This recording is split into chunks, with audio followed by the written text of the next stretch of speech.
ਅੱਜ ਅਸੀਂ ਆਪ ਸਾਰੇ ਪੰਜਾਬੀ ਮਾਂ ਬੋਲੀ ਦੇ ਪਿਆਰਿਆਂ ਲਈ ਇੱਕ ਨਵਾਂ ਟੌਪਿਕ ਨੰਬਰ 8 ਰੈਮੀਡੀਅਲ ਟੀਚਿੰਗ यानी उपचारात्मक सिक्ख्या सुधारात्मक सिक्ख्या ਦਾ ਟੌਪਿਕ ਲੈ ਕੇ ਹਾਜ਼ਰ ਹੋਏ ਹਾਂ। ਸੈਟ 1 ਹੈ ਔਰ ਅਸੀਂ ਇੱਕ ਇੱਕ ਕਰਕੇ ਸਾਰੇ ਕੁਐਸਚਨ ਕਰਦੇ ਹਾਂ। ਸਭ ਤੋਂ ਪਹਿਲਾ ਕੁਐਸਚਨ ਹੈ ਸਾਡਾ, ਹੇਠ ਲਿਖੇ ਸ਼ਬਦਾਂ ਵਿੱਚੋਂ ਕਿਹੜਾ ਚੰਗੀ ਬੋਲਚਾਲ ਦਾ ਗੁਣ ਨਹੀਂ ਹੈ। ਚੰਗੀ ਬੋਲਚਾਲ ਦੀ ਸ਼ੁੱਧਤਾ ਹੋਣੀ ਚਾਹੀਦੀ ਹੈ, ਚੰਗੀ ਬੋਲਚਾਲ 'ਚ ਮਿਠਾਸ ਹੋਣੀ ਚਾਹੀਦੀ ਹੈ, ਚੰਗੀ ਗੱਲਬਾਤ ਵਿੱਚ ਬੋਲਚਾਲ ਸ਼ਿਸ਼ਟਤਾ ਹੈ ਨਹੀਂ, ਚੰਗੇ ਗੁਣ यानी आदर भाव होना चाहिए। परंतु प्रतिकूलता होंदा है प्रतिकूल यानी पुट्ठे गुण का मतलब है भी जो माँ बोली पंजाबी है मिठास वाली है, बड़े हाव भाव यानी प्यार वाली है, परंतु इसका जो प्रतिकूल होएगा गुस्से वाली या जो इसके अनुकूल ने उसनों प्रतिकूल कहांगे। तो जो प्रतिकूल होना है चंगे बोलचाल के गुणों में शामिल नहीं है। शुद्धता चंगी बोलचाल का गुण है, मिठास चंगी बोलचाल का गुण है, शिष्टता चंगी बोलचाल का गुण है। दूसरे प्रश्न ते आने ਹੇਠ ਲਿਖੇ ਸਾਧਨਾਂ ਵਿੱਚੋਂ ਕਿਹੜਾ ਸਾਧਨ ਵੇਖਣ ਲਈ ਕੰਮ ਆਉਂਦਾ ਹੈ। ਵੇਖਣ ਲਈ ਕੰਮ ਨਹੀਂ ਆਉਂਦਾ। ਮੈਂ ਪਹਿਲੇ ਵੀ ਦੱਸਿਆ ਨਹੀਂ ਸ਼ਬਦ ਤੇ ਤੁਸੀਂ ਜ਼ੋਰ ਲਾਣਾ ਯਾਨੀ ਧਿਆਨ ਦੇਣਾ। ਜੇ ਨਹੀਂ ਨੂੰ ਇਗਨੋਰ ਕਰਤਾ ਤੁਹਾਡਾ ਆਨਸਰ ਸ਼ੋਰਲੀ ਗਲਤ ਹੋ ਜਾਏਗਾ। ਦੇਖਣ ਦੇ ਕੰਮ ਨਹੀਂ ਆਉਂਦਾ। ਦੂਰਦਰਸ਼ਨ ਅਸੀਂ ਦੇਖਦੇ ਹਾਂ, ਸਿਨੇਮਾ ਦੇਖਣ ਜਾਂਦੇ ਹਾਂ, ਮੋਬਾਈਲ ਤੇ ਅਸੀਂ ਦੇਖਦੇ ਹਾਂ, परंतु रेडियो जो है ना वो ऑडियो साधन है, वो सुनने का साधन है। इत्थे वेखण दे काम नहीं आता तो रेडियो नूं अंडरलाइन करांगे। तीसरा प्रश्न साडा, भाषा सीखण विच उपचारात्मक सिक्ख्या दी यानी रेमेडियल लर्निंग दी लोड़ किन्हां भाषा कौशलां करके पैंदी है कि वो वाचन की सुधाई करके उपचारात्मक सिक्ख्या यानी रेमीडियल जी लर्निंग की लौड़ पैंदी है, जां उच्चारण के सुधार लई लौड़ पैंदी है, जां लिखण के सुधार लई लौड़ पैंदी है, जां फिर सारे कौशलों में। सानूं पता है जो उपचारात्मक सिक्ख्या ना जदों उहदी लौड़ पैंदी है तो असी जो विद्यार्थी ने उन्होंने सारे कौशलों में जो त्रुटियां आ रही ने उन्होंने तकशीश करके डायगनोज करके फिर असी उपचारात्मक साधन स्टैप्स लैंदे हाँ तो बच्चे के कौशलों में जो त्रुटियां दोष या कमियां रह गई उसनूं ठीक करते हैं तो सारे कौशलों में उपचारात्मक सिक्ख्या की लौड़ रहिंदी है। चौथा प्रश्न है, उपचारात्मक सिक्ख्या भाषा सिक्ख्या दियां किहड़ियां त्रुटियां या दोषां का उपचार करती है। वो त्रुटियां जो अध्यापक नोट नहीं कर सकता ਜਾਂ ਉਹ त्रुटियां जो साड़ी साधारण टैसट यानी एग्जामिनेशन प्रणाली तो बाहर ਦੀਆਂ वस्तुआं ने, ਜਾਂ जो बच्चे जो सहज अपने आप ही हो जांदियां गलतियां, ਜਾਂ फिर जो गलतियां मापिਆਂ ਦੀ निगाह तो बच जांदियां ने। सुनो पता है जो साड़ी उपचारात्मक सिक्ख्या है ना वो हमेशा जो साड़ी परीक्षा प्रणाली है एग्जामिनेशन सिस्टम है उस प्रणाली तो बाहर जो चीज़ां रह जांदियां उस विच त्रुटियां का उपचार करती है। पंजवां प्रश्न है प्यारिओ भी उपचारात्मक सिक्ख्या तो पहला बच्चे दे दोष या त्रुटियां की जांच किवें यानी इलाज तो पहला जांच किवें यानी डायगनोज किवें कीता जांदा है कि वो परीक्षा लैके डायगनोज कीता जांदा है ਜਾਂ निरीक्षण ऑब्जरवेशन करके डायगनोज किया जाता है ਜਾਂ बच्चे नाल गलबात करके डायगनोज किया जाता है। ਜਿਹੜੀ ਵੀਡੀਓ ਅਸੀਂ ਰੈਮੀਡੀਅਲ ਲਰਨਿੰਗ ਬਾਰੇ ਬਣਾਈ ਹੈ ਜਾਂ ਜੋ ਡਾਇਗਨੋਸ ਲਰਨਿੰਗ ਬਾਰੇ ਬਣਾਈ ਤੁਸੀਂ ਦੇਖੋਗੇ ਤੁਹਾਨੂੰ ਪਤਾ ਲੱਗੇਗਾ ਕਿ ਜੋ ਉਪਚਾਰਾਤਮਕ ਸਿੱਖਿਆ ਰੈਮੀਡੀਅਲ ਲਰਨਿੰਗ ਜਿਹੜੀ ਹੈ ਟੀਚਿੰਗ ਹੈ ਉਹ ਬੱਚੇ ਦੇ ਦੋਸ਼ ਜਾਂ त्रुटियां ਦੀ ਜਾਂਚ ਤਕਸ਼ੀਸ਼ੀ ਪ੍ਰੀਖਿਆ ਲੈ ਕੇ ਕਰਦੀ ਹੈ। ਇਹ एकल यानी सिंगल बच्चे की भी जोड़ा वो तकशीश करती है या गुट बना के भी ग्रुप के तौर पर यानी एक पूरे ग्रुप के तौर पर भी उसका जो तकशीश यानी डायगनोस करती है। छेवां प्रश्न है, तकशीशी यानी डायगनोस्टिक सिक्ख्या की लोड़ भाषा के किहड़े कौशल विच पैंदी है। भाषा के किहड़े कौशल विच इत्थे लिखिआ है वाचन यानी रीडिंग कौशल जो अशुद्धियां ने उस लई, व्याकरण में जो अशुद्धियां ने उस लिए तकशीश करते हैं, शब्द जोड़ों में कुछ जो अशुद्धियां रह जांदियां उन्होंने डायगनोज करते हैं, तकशीशी सिक्ख्या करते हैं जां उपरोक्त सारे किस्म दी अशुद्धियां लई। सानूं पता है जिन्नियां भी अशुद्धियां बच्चा जमात विच करता है सारे कौशल सुनन कौशल है, बोलन कौशल है, पढ़न कौशल है, लिखण कौशल है, उन्हां जो अशुद्धियां रह जांदियां ने वो तकशीशी सिक्ख्या द्वारा उसनूं दूर नहीं किया जाता, उसनूं पछाणिया जाता। दूर किदां करांगे? दूर आपां उपचारात्मक सिक्ख्या रैमीडियल जो लर्निंग है टीचिंग उस राही करांगे आपां। हुण 7वां प्रश्न है जो तकशीशी सिक्ख्या है जो डायग्नोस्टिक एजुकेशन है उस लिए निरीक्षण करना, परीक्षण करना, इंटरव्यू, इन्हां तो इलावा किहड़ी तकनीक अपनाई जाती है। ਅਸੀਂ ਪਰੀਖਣ ਕਰਕੇ ਤਸ਼ਖੀਸ ਕਰ ਸਕਦੇ ਹਾਂ, ਡਾਇਗਨੋਸ ਕਰ ਸਕਦੇ ਹਾਂ, ਪਰੀਖਣ ਕਰਕੇ ਪ੍ਰੀਖਿਆ ਲੈ ਕੇ ਅਲੱਗ-ਅਲੱਗ ਤਰੀਕੇ ਨਾਲ ਕਰ ਸਕਦੇ ਹਾਂ, ਇੰਟਰਵਿਊ ਲੈ ਕੇ ਬੱਚੇ ਦੇ ਦੋਸ਼ ਉਚਾਰਨ ਦੇ, ਸੁਣਨ ਦੇ, ਬੋਲਣ ਦੇ, ਉਹਨਾਂ ਬਾਰੇ ਜਾਣਕਾਰੀ ਲੈ ਸਕਦੇ ਹਾਂ। ਪਰੰਤੂ ਸਭ ਤੋਂ ਆਧੁਨਿਕ ਜੋ ਤਰੀਕਾ ਹੈ ਨਾ ਉਹ ਹੈ ਯੰਤਰਿਕ ਉਪਕਰਨ ਵਿਧੀ। ਯਾਨੀ ਇਸ ਸਮੇਂ ਵਿਗਿਆਨੀਆਂ ਵੱਲੋਂ, ਸਾਇੰਸਦਾਨਾਂ ਵੱਲੋਂ ਇਸ ਤਰ੍ਹਾਂ ਦੇ ਯੰਤਰ ਬਣਾਏ ਨੇ ਜਿਸ ਵਿੱਚ ਬੱਚੇ ਦੀ ਆਵਾਜ਼ ਦੀ ਪਿਚ ਰਿਕਾਰਡਿੰਗ ਜਿਹੜੀ ਹੈ ਉਹ ਟੈਸਟ ਕੀਤੀ ਜਾਂਦੀ ਹੈ, ਜਿਹਦਾ ਸਾਨੂੰ ਪਤਾ ਲੱਗਦਾ ਹੈ ਕਿ ਬੱਚੇ ਦੇ ਉਚਾਰਨ ਵਿੱਚ ਕੀ ਉਸਦੇ ਜੋ ਬੋਲ ਅੰਗ ਨੇ, ਗਲੇ ਦੇ ਵਿੱਚ ਜੋ ਉਸਦੇ ਅੰਗ ਨੇ, ਉਹਨਾਂ ਦਾ ਦੋਸ਼ ਹੈ ਜਾਂ ਬੱਚਾ ਕਿਸੇ ਆਪਣੀ ਮਾਤ ਭਾਸ਼ਾ ਦੇ ਕਿਸੇ ਪ੍ਰਭਾਵ ਕਰਕੇ ਅਟਕਦਾ ਜਾਂ ਉਸ ਵਿੱਚ ਕਿਹੜੇ ਦੋਸ਼ ਕਿਸ ਕਾਰਨ ਨੇ। ਉਸ ਲਈ ਯੰਤਰਿਕ ਯਾਨੀ ਡਿਵਾਈਸਿਸ ਹੁੰਦੇ ਹੈ, ਯੰਤਰਿਕ ਜਾਂ ਉਪਕਰਨ ਵਿਧੀ ਅਪਣਾਈ ਨੇ। ਯੰਤਰਾਂ ਜਾਂ ਡਿਵਾਈਸਿਸ ਦੇ ਨਾਲ ਉਸ ਦੀਆਂ ਦੋਸ਼ਾਂ ਦਾ ਜੋ ਦੋਸ਼ਾਂ ਨੂੰ ਲੱਭਿਆ ਜਾਂਦਾ ਹੈ। ਇੱਥੇ ਦੋਸ਼ਾਂ ਨੂੰ ਦੂਰ ਕਰਨ ਦੀ ਗੱਲ ਨਹੀਂ, ਕਿਉਂਕਿ ਅਸੀਂ ਤਸ਼ਖੀਸ ਦੀ ਗੱਲ ਕਰ ਰਹੇ ਹਾਂ, ਡਾਇਗਨੋਸ ਦੀ ਗੱਲ ਕਰ ਰਹੇ ਹਾਂ। ਤੇ ਤਸ਼ਖੀਸੀ ਸਿੱਖਿਆ ਵਿੱਚ ਜੋ ਆਧੁਨਿਕ ਕਿਸਮ ਦੀ ਵਿਧੀ ਅਪਣਾਈ ਜਾਂਦੀ ਹੈ ਨਿਰੀਖਣ, ਪਰੀਖਣ, ਇੰਟਰਵਿਊ ਤੋਂ ਇਲਾਵਾ, ਉਹ ਹੈ ਯੰਤਰਿਕ ਉਪਕਰਨ ਦੀ ਵਿਧੀ। ਯਾਨੀ ਪ੍ਰਯੋਗਸ਼ਾਲਾ ਵਿੱਚ ਬੱਚਿਆਂ ਨੂੰ ਲਿਜਾ ਕੇ ਯੰਤਰਾਂ ਦੀ ਮਦਦ ਨਾਲ ਉਹਨਾਂ ਦੇ ਦੋਸ਼ਾਂ ਨੂੰ ਲੱਭਿਆ ਜਾਂਦਾ ਹੈ। ਬਹੁਤ ਇੰਪੋਰਟੈਂਟ ਕੁਐਸਚਨ ਹੈ ਸਾਡਾ 8ਵਾਂ ਵੀ ਜੋ ਉਪਚਾਰਾਤਮਕ ਸਿੱਖਿਆ ਦਾ ਕੀ ਅਰਥ ਹੈ। ਕੀ ਉਪਚਾਰਾਤਮਕ ਸਿੱਖਿਆ ਕਮਜ਼ੋਰ ਬੱਚਿਆਂ ਦੇ ਅਧਿਆਪਨ, ਲਿਖਣ ਯਾਨੀ ਟੀਚਿੰਗ ਔਰ ਰਾਈਟਿੰਗ ਦੇ ਦੋਸ਼ਪੂਰਨ ਪ੍ਰਭਾਵ ਨੂੰ ਦੂਰ ਕਰਨ ਦੀ ਪ੍ਰਕਿਰਿਆ ਹੈ, ਰਿਮੂਵ ਕਰਨ ਦੀ ਪ੍ਰਕਿਰਿਆ ਹੈ, ਜਾਂ ਬੱਚੇ ਦਾ ਇਲਾਜ ਕਰੀ ਜਾਂ ਕਿਉਂਕਿ ਬੱਚਾ ਬਿਮਾਰ ਹੈ ਉਹਦਾ ਇਲਾਜ ਕਰਦੀ ਹੈ।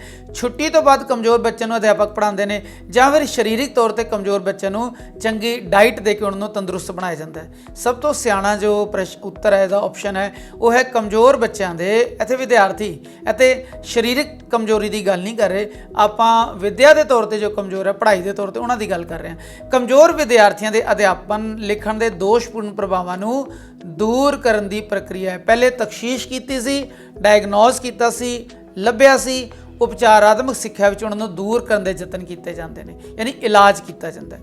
9ਵਾਂ ਪ੍ਰਸ਼ਨ ਹੈ ਸਾਡਾ, ਉਪਚਾਰਾਤਮਕ ਸਿੱਖਿਆ ਦੀ ਵਿਅਕਤੀਗਤ ਉਪਚਾਰ ਵਿਧੀ ਕੀ ਹੈ।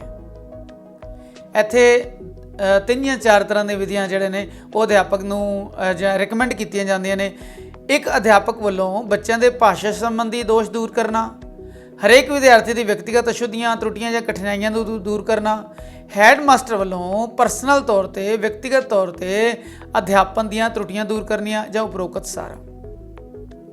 ਅਸੀਂ ਇੱਥੇ ਦੇਖਿਆ ਵੀ ਸਭ ਤੋਂ ਜੋ ਸਿਆਣਾ ਆਪਸ਼ਨ ਹੈ ਉਹ ਹੈ ਹਰੇਕ ਵਿਦਿਆਰਥੀ ਦੀ ਵਿਅਕਤੀਗਤ ਅਸ਼ੁੱਧੀਆਂ, ਉਸ ਦੀਆਂ ਤਰੁੱਟੀਆਂ, ਦੋਸ਼ਾਂ ਤੇ ਕਠਿਨਾਈਆਂ ਨੂੰ ਦੂਰ ਕਰਨਾ।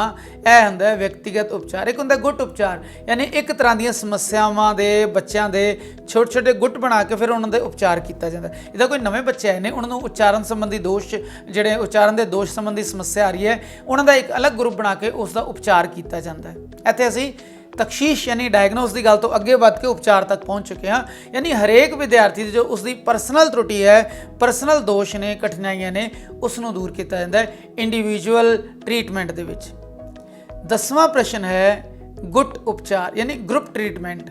ਜਦੋਂ ਇੱਕ ਸਮੱਸਿਆ ਵਾਲੇ ਬੱਚਿਆਂ ਦਾ ਛੋਟਾ ਗੁੱਟ ਬਣਾ ਕੇ, ਗਰੁੱਪ ਬਣਾ ਕੇ ਉਹਨਾਂ ਦਾ ਉਪਚਾਰ ਕੀਤਾ ਜਾਂਦਾ, ਇਲਾਜ ਕੀਤਾ ਜਾਂਦਾ, ਉਹਨਾਂ ਦੇ ਦੋਸ਼ਾਂ ਦਾ ਨਿਵਾਰਨ ਕੀਤਾ ਜਾਂਦਾ ਹੈ। ਇਸ ਦਾ ਕੀ ਅਰਥ ਹੈ? ਇਸ ਦਾ ਅਰਥ ਹੈ 2 ਬੱਚਿਆਂ ਦੇ ਇੱਕੋ ਸਮੇਂ ਭਾਸ਼ਾ ਦੋਸ਼ਾਂ ਦਾ ਉਪਚਾਰ ਕਰਨਾ, ਇਲਾਜ ਕਰਨਾ, ਸਮੁੱਚੀ ਜਮਾਤ ਦਾ ਉਪਚਾਰ ਕਰਨਾ, ਇਹ ਤੇ ਗੁੱਟ ਉਪਚਾਰ ਨਹੀਂ ਹੈ। ਅਸ਼ੁੱਧੀਆਂ, ਦੋਸ਼ਾਂ ਦੇ ਆਧਾਰ ਤੇ ਸ਼੍ਰੇਣੀ ਦੇ ਬੱਚਿਆਂ ਦੇ ਵੱਖ-ਵੱਖ ਗੁੱਟ ਬਣਾ ਕੇ ਉਪਚਾਰ ਕਰਨਾ, ਸਿਰਫ ਵਿਆਕਰਣਕ ਗਲਤੀਆਂ ਵਾਲੇ ਬੱਚਿਆਂ ਦੇ ਗੁੱਟ ਬਣਾ ਕੇ ਉਪਚਾਰ ਕਰਨਾ। ਇੱਥੇ ਅਸੀਂ ਦੇਖਿਆ ਵੀ 2 ਬੱਚਿਆਂ ਦਾ ਗੁੱਟ ਨਹੀਂ ਬਣਾਉਣਾ। ਅਸੀਂ ਜੋ ਅਧਿਆਪਕ ਹੈ, ਜੋ ਖੋਜ ਕਰਨ ਵਾਲਾ ਹੈ, ਉਸਨੇ ਦੇਖਿਆ ਬਈ ਬੱਚਿਆਂ ਦੀ ਮਾਤ ਯਾਨੀ ਬੋਲੀ ਵਿੱਚ, ਭਾਸ਼ਾ ਅਧਿਆਪਨ ਦੇ ਵਿੱਚ ਬੱਚਿਆਂ ਨੂੰ ਸਿੱਖਣ ਦੇ ਸਮੇਂ ਇਹ ਸਮੱਸਿਆ ਆ ਰਹੀ ਹੈ ਕਿ ਬੱਚਿਆਂ ਨੂੰ ਉਪ ਬੋਲੀ ਦੇ ਜੋ ਭਾਸ਼ਣ ਸ਼ਬਦ ਨੇ ਉਹਨਾਂ ਨੂੰ ਬਹੁਤ ਤੰਗ ਕਰਦੇ ਆ, ਉਹਨਾਂ ਨੂੰ ਮਿਆਰੀ ਪੰਜਾਬੀ ਸਿੱਖਣ ਤੋਂ ਰੋਕਦੇ ਆ, ਯਾਨੀ ਉਹਨਾਂ ਦੇ ਰੁਕਾਵਟ ਪੈਦਾ ਕਰਦੇ। ਜਾਂ ਫਿਰ ਇਸ ਤਰ੍ਹਾਂ ਦੇ ਬੱਚੇ ਨੇ ਜਿਹੜੇ ਕਿ ਕਿਸੇ ਸ਼ਬਦ ਦਾ ਅਸ਼ੁੱਧ ਉਚਾਰਨ ਕਰਦੇ ਨੇ, ਉਹਨਾਂ ਦੇ ਬੱਚਿਆਂ ਦੇ ਅਲੱਗ-ਅਲੱਗ ਛੋਟੇ ਗਰੁੱਪ ਟਾਈਟਲ ਵਾਈਜ਼ ਬਣਾ ਕੇ ਫਿਰ ਉਹਨਾਂ ਦਾ ਗਰੁੱਪ ਵਾਈਜ਼, ਗੁੱਟ ਵਾਈਜ਼ ਇਲਾਜ ਕੀਤਾ ਜਾਂਦਾ ਹੈ। ਤੇ ਅਸ਼ੁੱਧੀਆਂ ਜਾਂ ਦੋਸ਼ਾਂ ਦੇ ਆਧਾਰ ਤੇ ਸ਼੍ਰੇਣੀ ਦੇ ਬੱਚਿਆਂ ਦੇ ਵੱਖ-ਵੱਖ ਗੁੱਟ ਜਾਂ ਗਰੁੱਪ ਬਣਾ ਲਏ ਜਾਂਦੇ ਆ, ਫਿਰ ਇਸ ਦਾ ਉਪਚਾਰ ਯਾਨੀ ਟ੍ਰੀਟਮੈਂਟ ਕੀਤਾ ਜਾਂਦਾ ਹੈ। 11ਵਾਂ ਪ੍ਰਸ਼ਨ ਹੈ ਉਪਚਾਰ ਕੇਂਦਰ। ਜਿਸ ਤਰ੍ਹਾਂ ਕਲੀਨਿਕ ਹੁੰਦੇ ਆ ਡਾਕਟਰਾਂ ਦੇ, ਇਸ ਤਰ੍ਹਾਂ ਰੈਮੇਡੀਅਲ ਕਲੀਨਿਕ ਹੁੰਦੇ ਆ ਜਿਸ ਵਿੱਚ ਲਿਜਾ ਕੇ, ਇਹ ਬਹੁਤ ਵੱਡੇ ਸਕੂਲਾਂ ਜਾਂ ਜੋ ਬਾਹਰਲੇ ਦੇਸ਼ ਨੇ ਉਹ ਇਸ ਤਰ੍ਹਾਂ ਦੇ ਰੈਮੇਡੀਅਲ ਕਲੀਨਿਕ ਚਲਾਉਂਦੇ ਨੇ, ਜਿਸ ਵਿੱਚ ਬੱਚਿਆਂ ਦੇ ਮਾਨਸਿਕ ਦੋਸ਼ਾਂ ਵੱਲ ਵੀ ਧਿਆਨ ਦੇ ਦਿੱਤਾ ਜਾਂਦਾ, ਉਹਨਾਂ ਦੇ ਜੋ ਬੋਲ ਸੰਬੰਧਿਤ ਜਾਂ ਭਾਸ਼ਾ ਸਿੱਖਣ ਸੰਬੰਧਿਤ ਜੋ ਕਠਿਨਾਈਆਂ ਆਉਂਦੀਆਂ ਨੇ ਉਹਨਾਂ ਲਈ ਪ੍ਰੋਪਰ ਸਾਇੰਟੀਫਿਕ ਡਿਵਾਈਸ ਲਗਾ ਕੇ ਲੈਬ ਬਣਾਈਆਂ ਜਾਂਦੀਆਂ ਨੇ। ਤੇ ਅਸੀਂ ਉਸੇ ਤਰ੍ਹਾਂ ਦੇ ਇੱਕ ਉਪਚਾਰ ਕੇਂਦਰ ਦੀ ਗੱਲ ਕਰ ਰਹੇ ਹਾਂ ਕਿ ਉਪਚਾਰ ਕੇਂਦਰ ਦੀ ਰੈਮੇਡੀਅਲ ਕਲੀਨਿਕ ਦਾ ਉਪਚਾਰਾਤਮਕ ਸਿੱਖਿਆ ਵਿੱਚ ਕੀ ਕੰਮ ਹੈ, ਕੀ ਕਾਰਜ ਹੈ। ਉਪਚਾਰ ਕੇਂਦਰ ਵਿਗਿਆਨਿਕ ਪ੍ਰਯੋਗਸ਼ਾਲਾ ਵਿੱਚ ਭਾਸ਼ਾ ਸੰਬੰਧੀ ਦੋਸ਼ ਦੂਰ ਕਰਦੇ ਹਨ ਜਾਂ ਮਕੈਨੀਕਲ ਜਾਂ ਇਲੈਕਟ੍ਰੋਨਿਕ ਉਪਕਰਨਾਂ ਦੁਆਰਾ, ਡਿਵਾਈਸਿਸ ਦੁਆਰਾ, ਮਕੈਨੀਕਲ ਤੇ ਇਲੈਕਟ੍ਰੋਨਿਕ ਉਪਕਰਨਾਂ ਦੁਆਰਾ ਬੱਚਿਆਂ ਦੇ ਭਾਸ਼ਾ ਸੰਬੰਧੀ ਦੋਸ਼ਾਂ ਦਾ ਪਤਾ ਕੀਤਾ ਜਾਂਦਾ ਹੈ, ਜਾਂ ਫਿਰ ਡਾਕਟਰ ਨੂੰ ਬੁਲਾ ਕੇ ਔਰ ਫੀਸ ਦੇ ਕੇ ਉਸ ਦੀ ਬੱਚਿਆਂ ਦੀ ਜਾਂਚ ਕਰਾਈ ਜਾਂਦੀ ਹੈ, ਜਾਂ ਫਿਰ ਭਾਸ਼ਾ ਦੋਸ਼ਾਂ ਵਾਲੇ ਬੱਚਿਆਂ ਦਾ ਮਾਹਿਰ ਯਾਨੀ ਐਕਸਪਰਟ ਨੂੰ ਬੁਲਾ ਕੇ ਉਹਦੀ ਫੀਸ ਦੇ ਕੇ ਉਹਨਾਂ ਦਾ ਉਪਚਾਰ ਕੀਤਾ ਜਾਂਦਾ ਹੈ।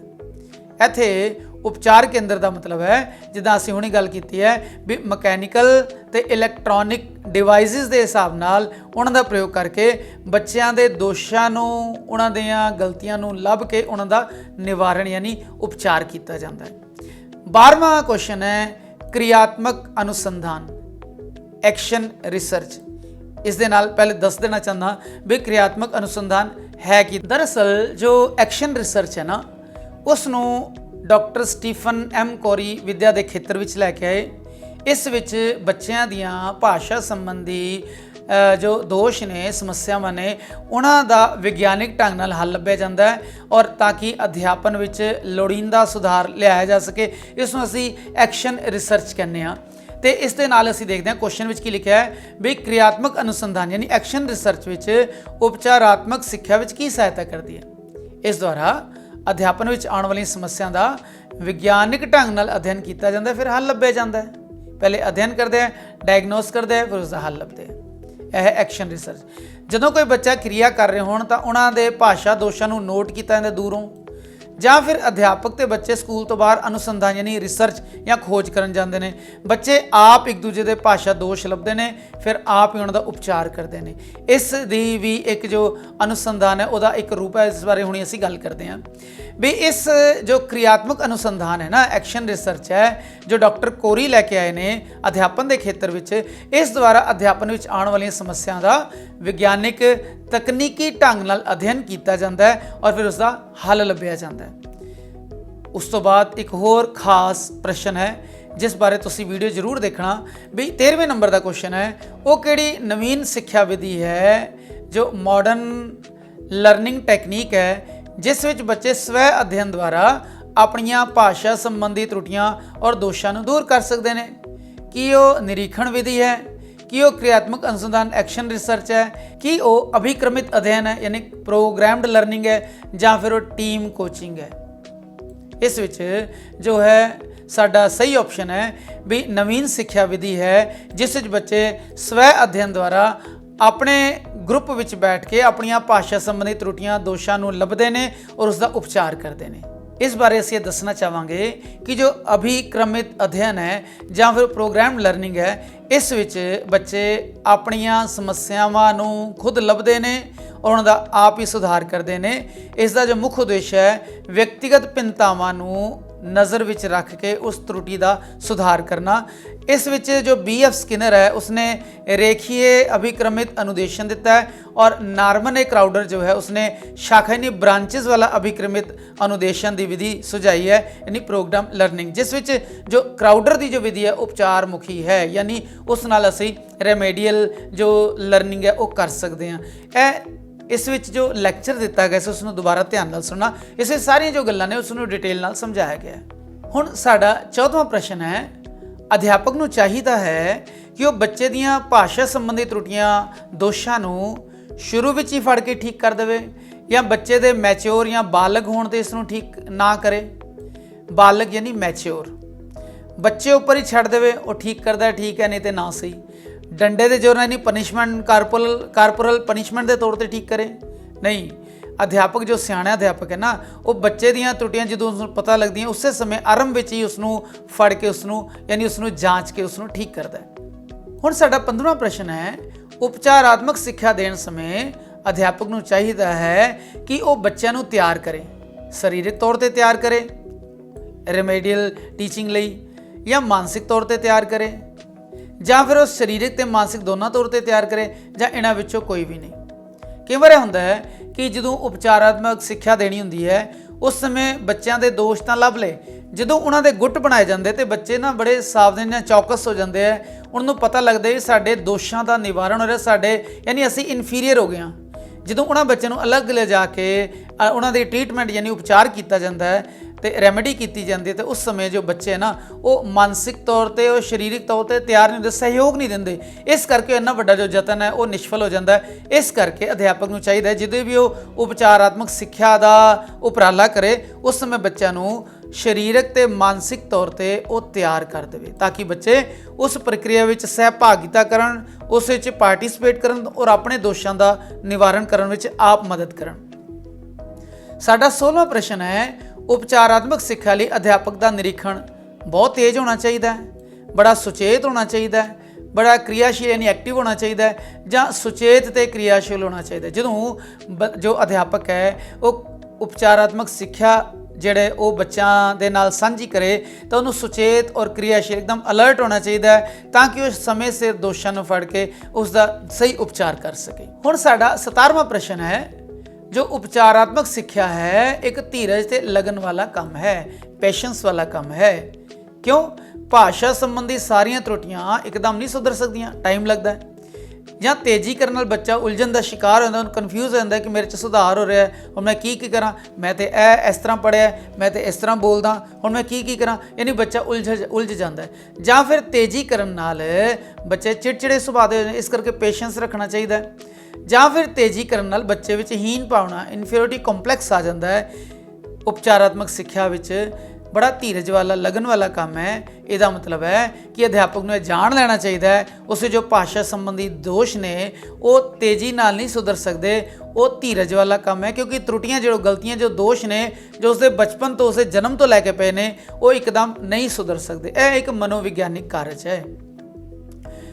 18ਵਾਂ ਪ੍ਰਸ਼ਨ ਹੈ, ਕਿਰਿਆਤਮਕ ਅਨੁਸੰਧਾਨ ਯਾਨੀ ਐਕਸ਼ਨ ਰਿਸਰਚ ਉਪਚਾਰਾਤਮਕ ਸਿੱਖਿਆ ਵਿੱਚ ਕੀ ਸਹਾਇਤਾ ਕਰਦਾ ਹੈ?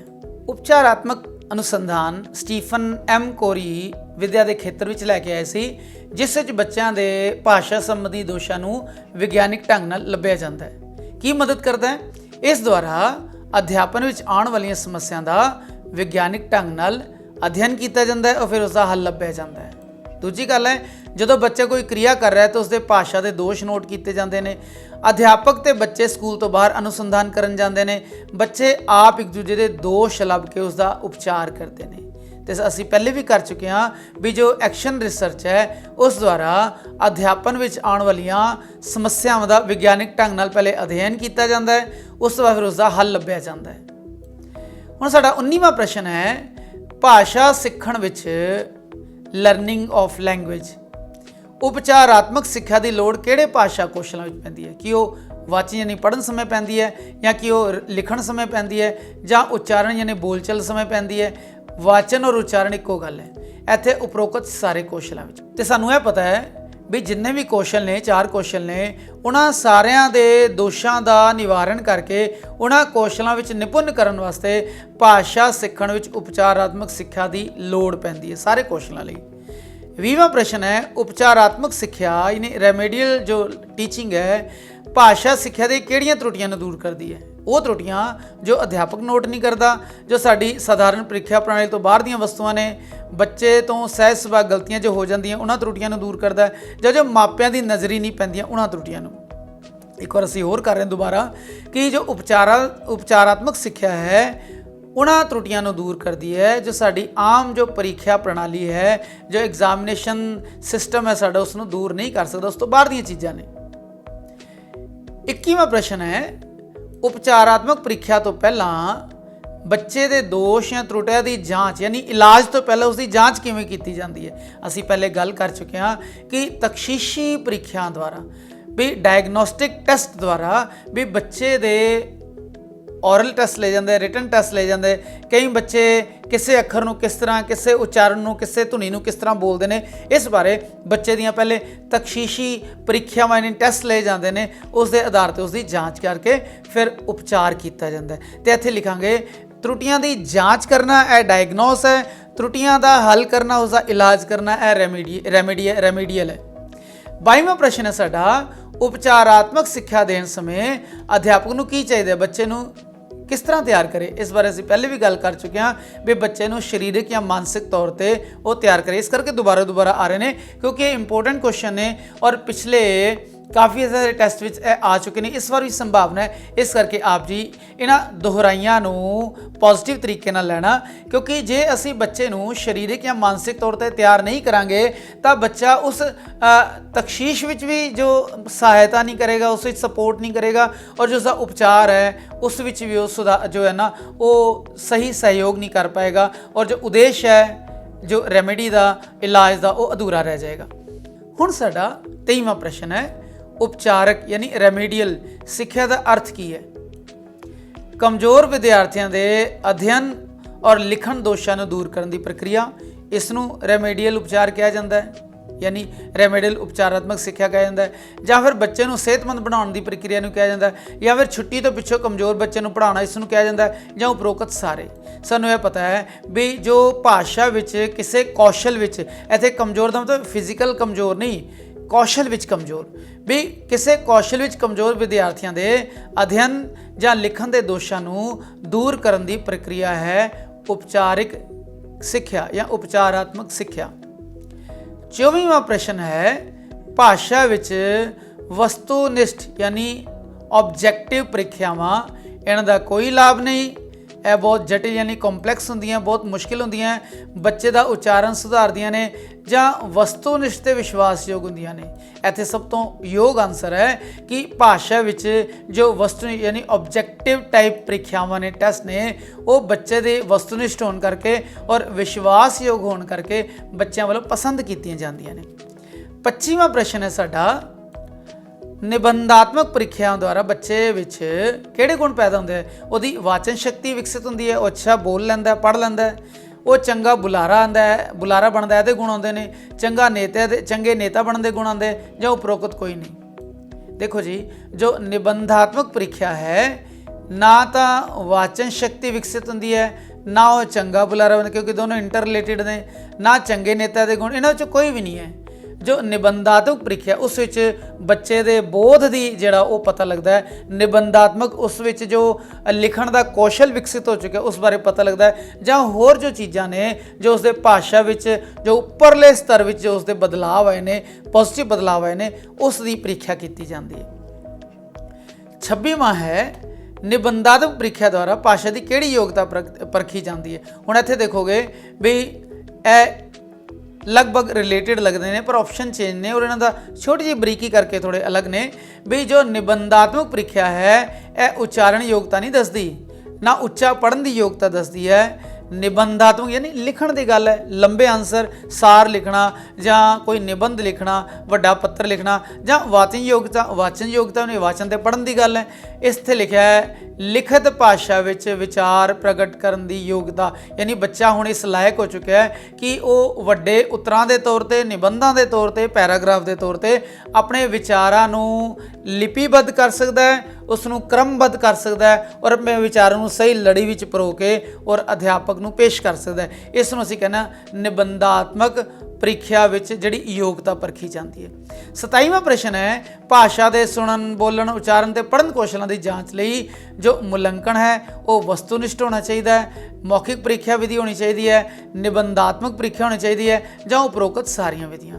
असीं देखांगे भी जिहड़े भाषा के 4 कौशल ने उन्हां विच समय समय ते अलग अलग स्टैंडर्ड ते अलग अलग जमातां विच और अलग अलग समय ते सारियां विधियां वारी वारी अलग अलग रूप विच वरतियां जांदियां ने।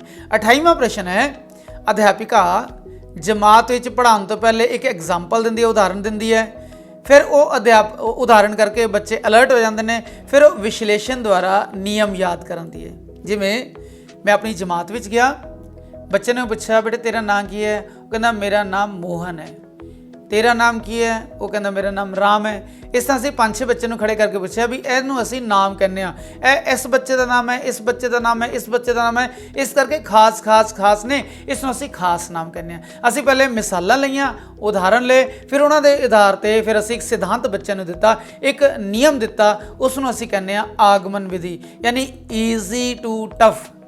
ਇੱਕ ਨਿਗਮਨ ਵਿਧੀ ਹੈ, ਜਦੋਂ ਵਿਆਕਰਣ ਨੂੰ ਜਾਂ ਸਾਇੰਸ ਨੂੰ ਪਹਿਲੇ ਸਿਧਾਂਤ ਸਮਝਾਏ ਜਾਂਦੇ ਨੇ, ਫਿਰ ਸਿਧਾਂਤਾਂ ਦਾ ਸਰਲੀਕਰਨ ਕੀਤਾ ਜਾਂਦਾ ਹੈ, ਉਸ ਨੂੰ ਨਿਗਮਨ ਵਿਧੀ ਕਿਹਾ ਜਾਂਦਾ ਹੈ। ਪਰੰਤੂ ਜਦੋਂ ਛੋਟੀਆਂ ਜਮਾਤਾਂ ਵਿੱਚ ਪਹਿਲੇ ਉਦਾਹਰਣ ਦਿੱਤੇ ਜਾਂਦੇ ਨੇ, ਉਦਾਹਰਣ ਤੋਂ ਬਾਅਦ ਨਿਯਮ ਬਣਾਏ ਜਾਂਦੇ ਨੇ, ਯਾਦ ਕਰਾਏ ਜਾਂਦੇ ਨੇ, ਉਸ ਨੂੰ ਆਗਮਨ ਵਿਧੀ ਕਹਿੰਦੇ ਆ। ਜਦੋਂ ਤੁਸੀਂ ਆਗਮਨ ਨਿਗਮਨ ਵਿਧੀ ਦੀ ਇੱਕ ਅਲੱਗ ਤੋਂ ਵੀਡੀਓ ਦੇਖੋਗੇ ਤਾਂ ਤੁਹਾਨੂੰ ਦੋਨੋਂ ਵਿਧੀਆਂ ਦੀ ਉਪਯੋਗਿਤਾ ਸਮਝ ਆ ਜਾਏਗੀ।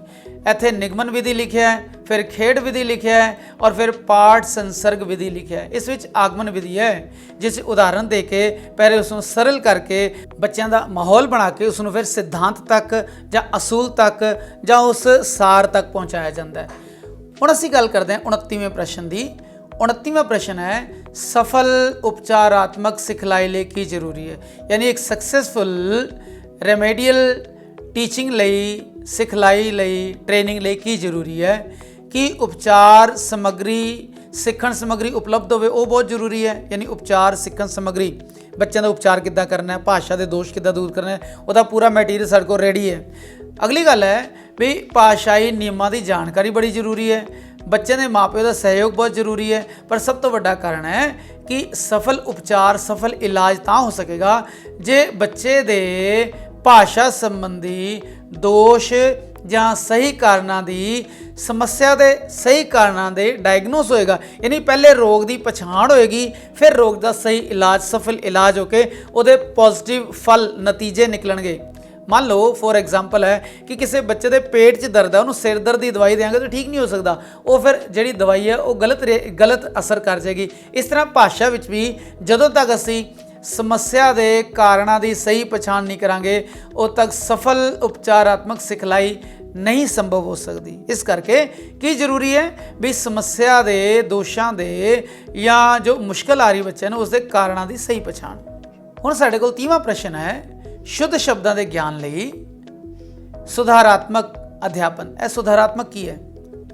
ਇਹ ਕੋਈ ਨਵਾਂ ਵਰਡ ਨਹੀਂ ਹੈ, ਇਹ ਉਪਚਾਰਾਤਮਕ ਨੂੰ ਹੀ ਸੁਧਾਰਾਤਮਕ ਕਿਹਾ ਹੈ। ਯਾਨੀ ਰੈਮੇਡੀਅਲ ਟੀਚਿੰਗ ਨੂੰ ਹੀ ਅਸੀਂ ਸੁਧਾਰਾਤਮਕ ਅਧਿਆਪਨ ਕਿਹਾ ਹੈ। ਇਹਦੀ ਸਭ ਤੋਂ ਪਹਿਲੀ ਮੰਗ ਕੀ ਹੈ ਵੀ ਸਿਖਿਆਰਥੀ ਨੂੰ ਸ਼ੁੱਧ ਸ਼ਬਦ ਲਿਖਣ ਲਈ ਬਾਰ-ਬਾਰ ਕਹਿ ਦੇ, ਉਹਦੀ ਗਲਤੀ ਨੂੰ ਬਾਰ-ਬਾਰ ਸੁਧਾਰ, 10 ਵਾਰ ਲਿਖੋ, ਹੁਣ 20 ਵਾਰ ਲਿਖੋ, ਐਦਾਂ ਕਿਹਾ ਜਾਏ ਤਾਂ ਸੁਧਾਰ ਹੋਏਗਾ। ਜਾਂ ਕਠਿਨ ਸ਼ਬਦਾਂ ਲਈ ਬੋਲ ਲਿਖਤ ਹੋਵੇ, ਇੱਥੇ ਸਪੈਲਿੰਗ ਮਿਸਟੇਕ ਹੋ ਗਈ ਹੈ, ਇਹ ਲਿਖਤ ਹੋਵੇ।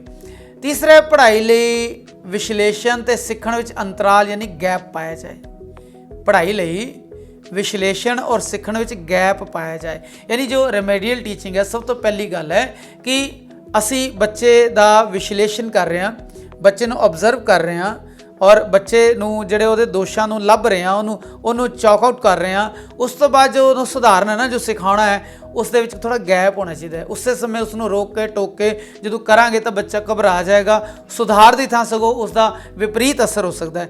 ਅੱਖਰਾਂ ਤੋਂ ਸ਼ਬਦਾਂ ਦੀ ਬਨਾਵਟ ਬਾਰੇ ਸਿਖਿਆਰਥੀਆਂ ਨੂੰ ਦੱਸਿਆ ਜਾਵੇ।